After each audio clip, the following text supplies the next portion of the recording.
Арбаңыздар ардактуу каналымдын угармандары.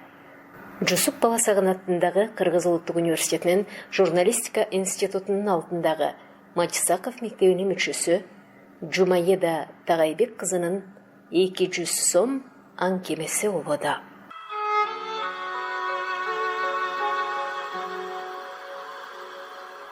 Кичинекей Жанбү атасы байкеси болуп, жазга жуук короо тазалап жүрүшкөн.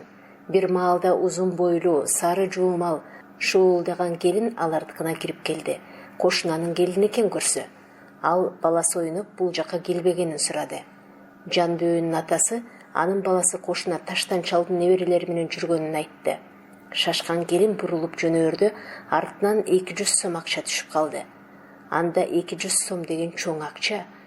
Жанбүбү акчаны дароо ала коюп бермекчи болуп, эже дегиче болбой, атасы аны желкеден алды дагы унчукпа деп оозун басты. Ошентип баягы сомду өздөрүнө иштетип, теги аялга унчукпай коюшту. Кыз өзүнчө кызык абалда жүрдү.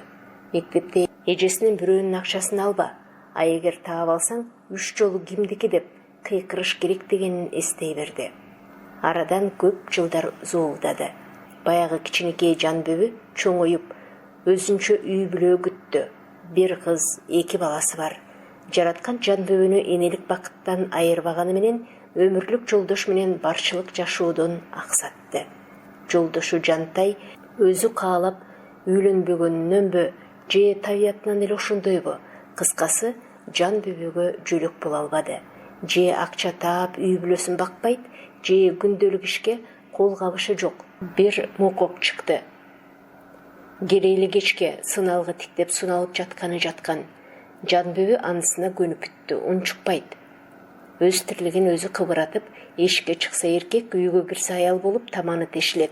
Анын үстүнө ата-энеси бу дүйнөдөн өтөөрү менен мектепти аяктаган Жанбүбүнү байкелери турмушка берип салышкан.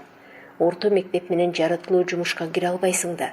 Барсаң, дипломуңду көрсөт, же чөнтөккө бир нерсе сал деп турушат. Жанбүбү эмне кылсын? Же билими жок, же чөнтөк түбүндө берери жок. Эптеп ар кайсыл жумуштун артында жүрдү.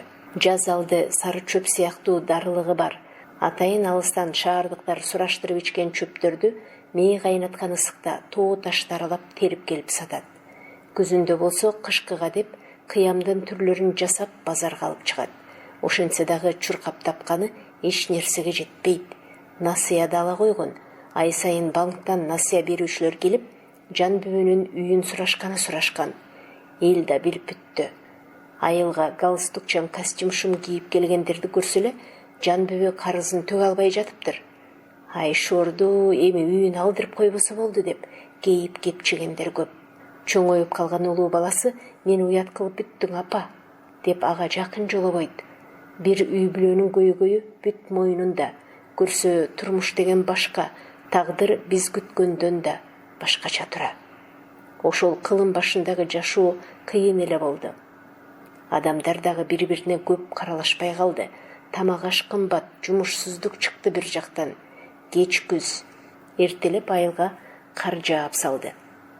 "Апа, сууп кирип атат, эшикти жаабыңызчы батыраак" деп кылым айдын чыйпыйы чыгат. "Азыр кызым, жаңы эле отун жарып келбедимби? Отун жакпасак, бул кык күйчүдөй эмес" деп апасынын сөзү кичинекей кызынын кулак сыртынан кетти. Бир убакта короону такылдаткан катуу дабыш чыкты. Жүрөгү шуудей түшкөн Жанбүбү чоң баласы Арсланга "Карап келчи балам, ким экен беймаалда" деди. Баласынын барганынан келгени бат болду. "Милиция менен айыл башчы келиптир.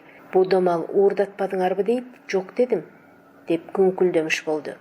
Жанбүбү жасап аткан оокатын унутуп, саамга жер тиктеп, мелтирип отуруп калды. Бул эмнеси эми? Эптеп жашап жатканда. Кудай-ай, бул оокаттан да кур калтырасыңбы? Эмне болот деген бүдөмүк ойлордун көчкүсүндө калды. Жолдошу Жантай аркы бөлмөдөн кулак мээни жеген сыналгынын дабышын тып басып, корулдаган үнү менен сүйлөнүп баштады. "Ой энеңди, ушуларды көттү. Же элге жардамы жок, же иш таап бериш колдорунан келбейт. Издегендер эле уурулар. Өзү бул айыл башчы жаман көп кетти.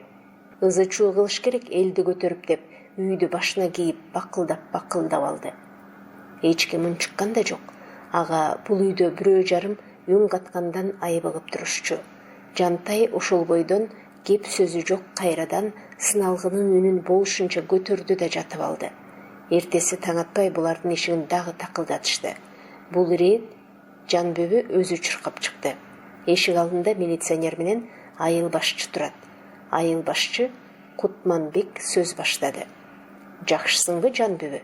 Бул Жаңгырчак айыл өкмөтүнөн келген милиционер. Угуп атсаң керек, элдердин бодо малы жоголуп жатат. Кутманбек аба, ага эмне тиешем бар? Билесиз да биздин турмушту. Кыйраткан деле бодо малыбыз жок деп Жанбүбү чыйпылыктап жиберди. Ой, бул эмне дегениң Жанбүбү? Биз силерди күнөөлөгөнү келген жокпуз. Элдин баарынан сурамжылап жүрөбүз. Ооба, кечээ элдин баарынан сураштырып чыктык. Кээ биринин ую торпогу жок. Сөзгө милиционер аралашты. Бизде эзели бодо мал болгон эмес, бая күнү черный касса ойноп, колго тийген акчабызга бир кунаажын алганбыз. Аны да балам эртең менен кыш түшкөнчө деп чатыр тууга айдап кетти. Бизде чөп деле жок да. Эми ошол жалгыз кунаажыныңарды уурдап кетпесе болду. Бул шумшук ууру элди курут кылмак болду. О, жанагы ала букалык койчумандарды текшерип көрдүңөрбү? Деди Жанбүбү. Бүт койчумандарды, мал алып сатаарларды, мергенчилерди сурадык. Жер жуткандай жок болуп атпайбы? Айыл башчы айла жоктон башын чайкап жиберди. Эл арасында эмне иштер бар? Кулагыңыз чалгандай болдубу? Деди милиционер кайра. Жанбүбү саал ойлоно түштү да. Каяктан угам, мен балдарым менен болуп эшикке көп чыкпайм. Баягыда аңчылар карышкыр күчөп кетти. Ошолордун айынан болуп атат дегенин кулагым чалган. Жок, карышкыр деген айылга акыркы жолу Совет маалында түшкөн. Азыр жок. Бул жерде адамдын эле колу менен жасалып жатат. Эми силер дагы кунаажыныңарга этият болгула деп айыл өкмөт Жанбүбүнүн кунаажынын эртең эле алдырып жиберүүчүдөй тыбырчылай кетти. Азыр уулум Арсланга айтам, айдап түш дейм. Андан камсанабагыла, эл көргөндү көрөбүз да. Ошенткениң оң, сактыкта кордук жок. Кабар эшитип калсаң бизге айттырып жибер деп айыл башчы менен милиционер коштошуп жолугашты. Жанбүбү алардын карааны көрүнбөй калганга чейин тиктеп турду дагы дароо шаша-буша сарайга жөнөдү. Бирин серин үйлөрдөн түтүн чыгат. Таң атканы менен эшик көзгө сайса көрүнгүс. Ошол караңгылыкта аялдын шашып бараткан сөлөкөтү көрүнүп-көрүнбөйт. Ал сарайга кирди дагы аштуунун кол батаар бурчунан колпун алып ачты. Эки жагын карап тооктор үчүн жем сакталуучу жыгаш жашикти ары түрткүлөп атып, бек турган эшикти ачты. Караңгылыкта көздөрүн бакырайтып, бышылдап дем алган кунаажындын алдына Жанбүбү чөп салып кайра бекитти. Көпкө дейре айыл башчы менен милиционер көз алдынан кетпей, ортодо болгон сөздү эстей берди. Жокчулуктун айынан колу туткак жаны эмнелерди гана жасабады күйөөсү өкөөлөп. Жет өмүрү жерге кирип, ааламы аңтарылып кеткендей болсо дагы билмексенге салып, көк беттигинен көгөрүп койбодубу? Эми эмне болот? Бул канчага чейин созулат? Жанбүбү тезинен кеч киришин күтүп отурду. Мамыда байланган ат көп жол жүрөт деп суутуп, жемден жакшылап берди. Кеч да кирди, эл уктаган маалда акырын чыкты дагы баягы бек турган сарайга баш багып бөлмөнү ачты. Дубалга кагылган эки кабат калың кийизден улам бөлмөнүн ичи Сахара чөлүндөй ысык. Ал кунаажын мөөрөбөсүн деп буга чейин даярдаган каптагы тузду оозуна тосту. Акырын сыртка айдап чыгып, үйдүн терезесин тыкылдатты. Ошону эле күтүп тургансып, чоң өтүктөрүн кийген Жантай чыгып, шып эле мамыдагы атты чечип минди дагы кунаажынды айдап караңгыга сиңип кетти. Эртеси үйдөгүлөр чайга отурганда, апа, атамды чайга чакырайынбы, деди Арслан.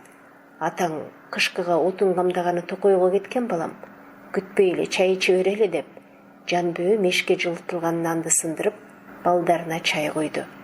Неге мен ойготподу? Мен да бармакмын да атам менен. Экөөлөп отун чогултмакпыз. Атаң түндө силер уктап атканда эле атын минип чыгып кеткен, демиш болду апасы.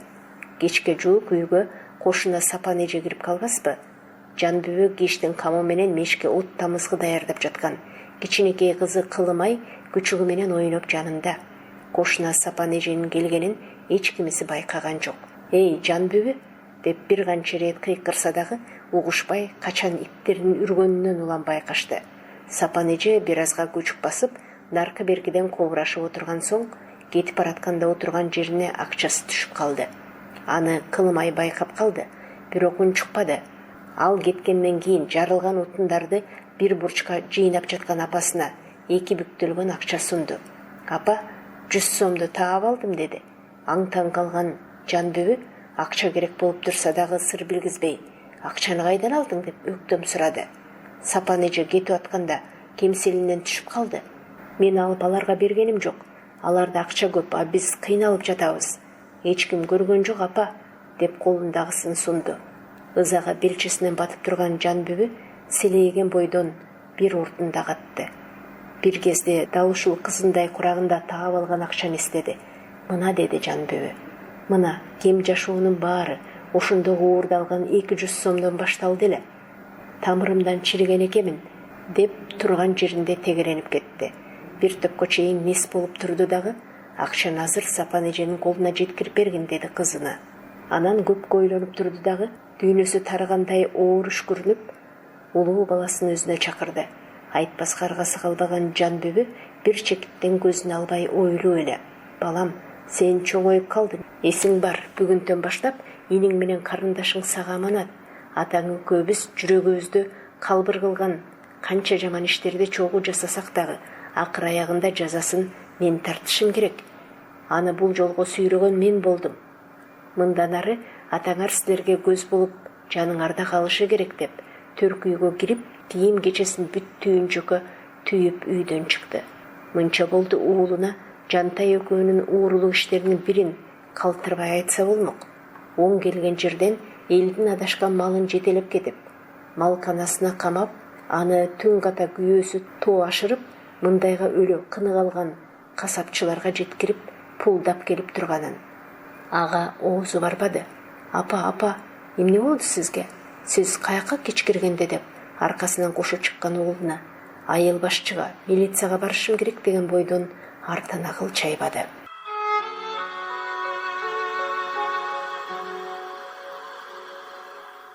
Сиздер Жусуп Баласагын атындагы Кыргыз Улуттук университетинин журналистика институтунун алдындагы Матисаков мектебинин мүчөсү, жаш калемгер Жумаида Тагайбек кызынын 200 сом аталышындагы аңгемесин уктуңуздар. Окуган Кипариса Сурахманова.